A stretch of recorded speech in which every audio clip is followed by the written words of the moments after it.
Olá pessoal, tudo bem? Vamos a mais uma aula de Geografia do nono ano. Percurso 17, Ásia, Diversidade Física, Uso da Terra e Regionalização. Nessa primeira imagem, a gente pode observar mulheres trabalhando no cultivo do arroz em terraços em Limong, no Vietnã. Essa foto é de 2018.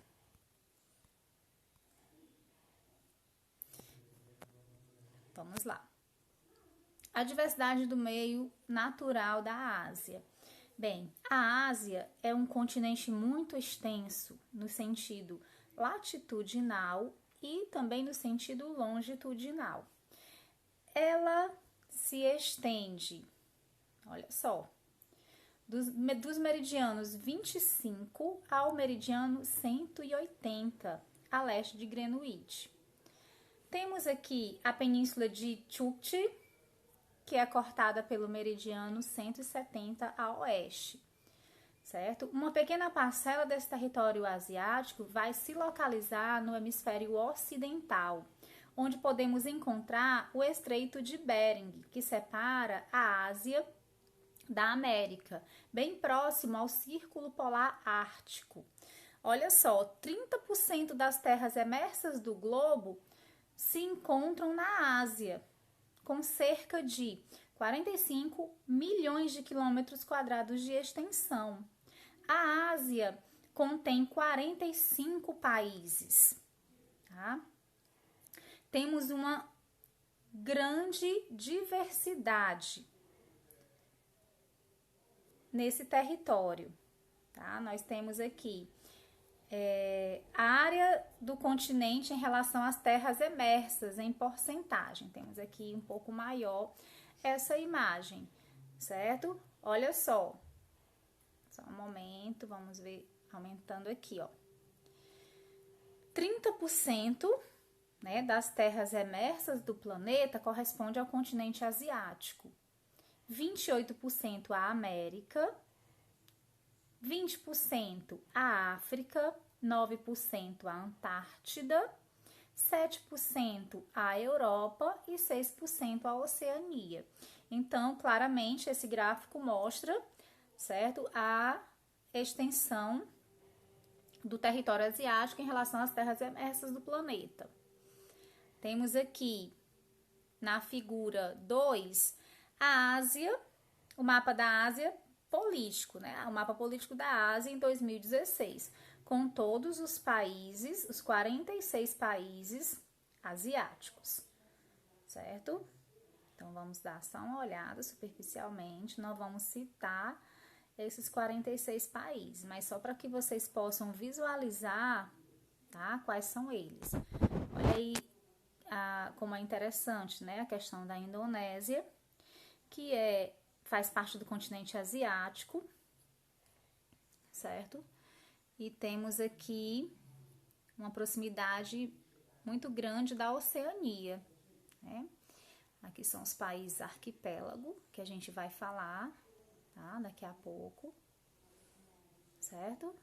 Então, só um tour aqui para que vocês possam ter noção, né? A região de Chukchi, né? Que é essa região aqui do Estreito de Bering, tá? Olha só, certo? Vamos passando. O clima e a vegetação. Então, tem uma variedade muito grande em relação aos climas da Ásia e a vegetação também, até porque o território é muito extenso e como já foi comentado, é muito extenso nos sentidos latitudinais e longitudinais. Isso vai causar o quê? Uma variedade muito grande de climas e, consequentemente, de vegetações, tá? Aí vamos aqui ampliar um pouco, né? O mapa da Ásia, né? Regionalizado por tipos de clima. Os climas em lilás são os mais frios, né? Os climas polares. Tá? Tem uma diversidade muito grande. Vamos ver aqui a legenda, só para que vocês possam olhar direitinho, né? Esses em tons de lilás são os mais frios. e os tons de amarelo, alaranjado, os mais quentes, tá? Quais são os climas do continente asiático? O equatorial, tropical, que são os mais quentes, latitudes mais baixas. O clima subtropical, desértico, semiárido. Desértico e semiárido são climas quentes, né, e seco. O mediterrâneo, temperado. O frio, né, em tons de lilás, como eu já comentei, frio de montanhas, altas montanhas e o polar, tá? Aí tem aqui até uma perguntinha, duas perguntinhas, né, no livro de vocês. Qual é o clima predominante das altas latitudes do continente asiático e das baixas latitudes?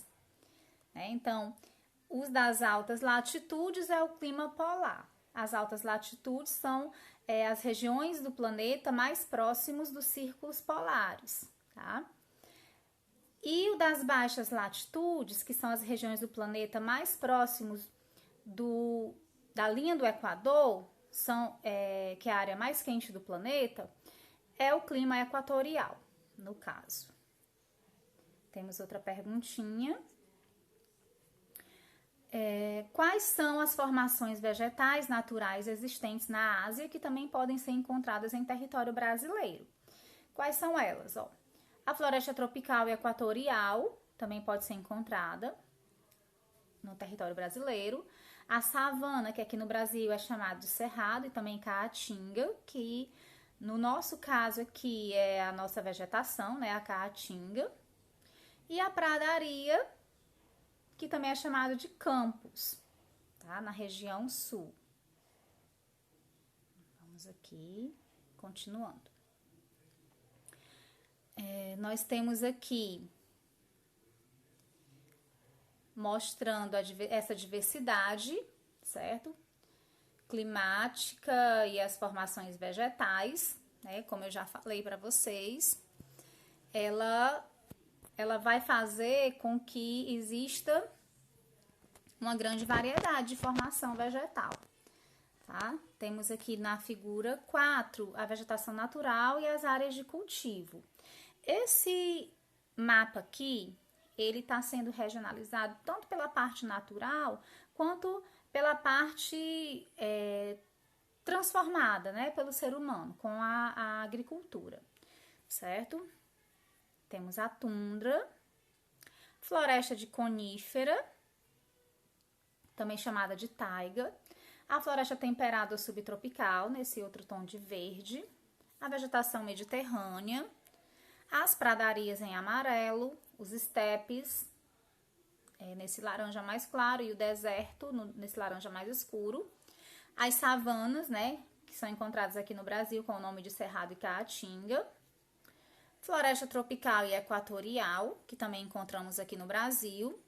E a vegetação de altitude, esse verde mais escuro. Toda essa área rosadinha são as áreas cultivadas, ou seja, transformada pelo ser humano com a agricultura, tá? Então, dá para observar que essa área cultivada, ela é bem significativa, né? Isso deixa bem claro que existe uma grande transformação nas paisagens e, consequentemente, impactos ambientais, né? Em grande parte do território asiático, certo? Vamos lá. Repetindo, né, porque eu acabei não apagando, tá? A outra imagem. Aí tem até uma perguntinha aqui, ó. Quais são as formações vegetais naturais existentes na Ásia? Desculpa, a gente já viu essa, né? Que também pode ser encontrada no território brasileiro, a gente já viu. É porque eu não apaguei a imagem anterior, certo? Aí vamos aqui para o relevo no continente asiático. Então, nós temos aqui, podemos destacar os planaltos, as planícies e também as montanhas, tá? Nós temos aqui o planalto de Pamir, tá? Que é denominado também telhado do mundo. Localiza-se a 4.000 metros de altitude. Mas há algum tempo atrás, o telhado ou teto do mundo vinha a ser na Cordilheira do Himalaia, né? O Monte Everest, no caso, que a gente vai já falar sobre ele, que é o maior pico do mundo, certo? Aí temos aqui o Planalto do Tibete, cerca de 3/4 da superfície, situa-se em altitudes acima de 3.500 metros, certo? Temos várias cadeias montanhosas e o clima se caracteriza pela baixa pluviosidade, ou seja, baixa quantidade de chuvas e médias térmicas também baixas, ou seja, frio. Aí temos a planície da Sibéria, certo? Desculpa aí, gente. A planície da Sibéria, a planície indo-gangética, né? No baixo curso dos rios Indo e Ganges. Ao sul, temos o Planalto do Tibete e as planícies aluviais dos rios Huanghe, que é o Rio Amarelo, na China, e o Yangtze-Kiang, o Rio Azul, tá? Na porção sudeste. Aí, nesse mapa, a gente observa a parte física da Ásia. Os tons mais escuros são os locais de maior altitude, certo? Temos aqui mostrando na legenda as áreas mais claras, que são as áreas de planícies. Aí vai subindo, né? A altitude, 200 metros, 500 metros, 1.500 metros e 4.000 metros. Os triângulos são os picos, tá? E essa parte verdinha mais escura são as depressões, que podem ser relativas ou absolutas. Só relembrando, as depressões relativas são aquelas que ficam acima do nível do mar. E as depressões absolutas são aquelas que ficam localizadas abaixo do nível do mar, tá? Que a gente vai falar daqui a pouco. Tá? Então, a gente pode observar que grande parte do território asiático, a gente consegue visualizar que se encontra várias elevações, né, de terra. Olha só, o Planalto do Himalaia, as montanhas, né, do Himalaia, Cordilheira do Himalaia, certo? Os Montes Urais, que limita o continente europeu do continente asiático, certo? Vamos lá. Deixa eu ver, parece que tem uma perguntinha aqui, né? Qual é a mais extensa planície asiática, né? Que é da Sibéria, e onde se localiza na Rússia, no caso as planícies, tá? São várias as planícies também. E essa imagem, tá? Mostra, é uma imagem, uma foto tirada em 2017, tá? Mostra a estrada no Tajiquistão com a cadeia montanhosa do Pamir no fundo, certo? Imagem bonita, né? Pronto, aí agora vem falando sobre as grandes cadeias montanhosas da Ásia, no caso a Cordilheira do Himalaia, com 2.400 metros de comprimento e 400 metros de largura. Separa as porções norte e sul do continente e é uma barreira natural para o avanço das massas de ar frio que vem do norte e para as massas de ar quente provenientes do sul, certo? Temos aqui no Himalaia, como eu já falei há pouco tempo para vocês, o Pico Everest, certo? Com mais de 8.000 metros de altitude, 8.848 metros de altitude. A maior elevação do planeta, tá? Também conhecido como o teto do mundo, pela a sua altitude. Além disso, tem também mais de 70 picos com altitudes superiores de 7.000 metros, tá? Também as grandes depressões, certo? Destacando o Mar de Aral, a gente vai ver daqui a pouco, né, como o Mar de Aral foi modificado pela ação humana, o quanto que ele foi prejudicado, certo? Praticamente secou, devido à irrigação realizada de forma inadequada, certo? Temos a depressão do Mar Cáspio e do Mar Morto, tá? O Mar Morto é considerado a mais profunda das terras emersas, Olha só, 395 metros abaixo do nível do mar. É a mais profunda depressão das terras emersas no planeta, o Mar Morto. Vamos lá. Nessa imagem, bela imagem, né, do Monte Everest, na Cordilheira do Himalaia. Foi uma foto tirada em 2016, certo? Também é chamado de rosto do céu, né, em nepalês, é chamado de mãe do universo em tibetano, certo? É a maior altitude da Terra. Muito belo, né, o Everest?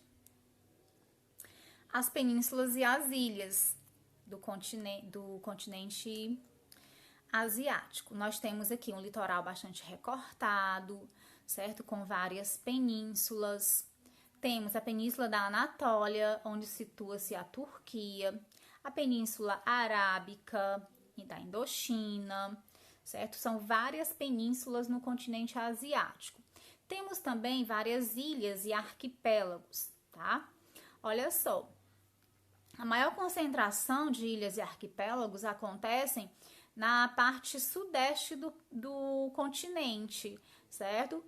O maior arquipélago, no caso, é o da Indonésia, chamado de país arquipélago, com cerca de 13.700 ilhas.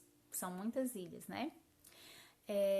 Há também o arquipélago das Filipinas, com 7.000 ilhas, e o japonês, com aproximadamente 3.000 ilhas, tá?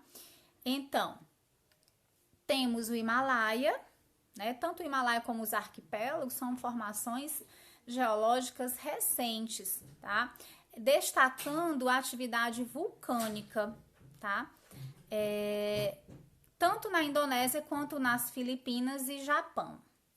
Essas áreas são sujeitas a terremotos e a tsunamis por conta de se localizarem em áreas de encontros de placas tectônicas, certo? E fenômenos vulcânicos também, com graves consequências para a população que habita essas áreas, certo?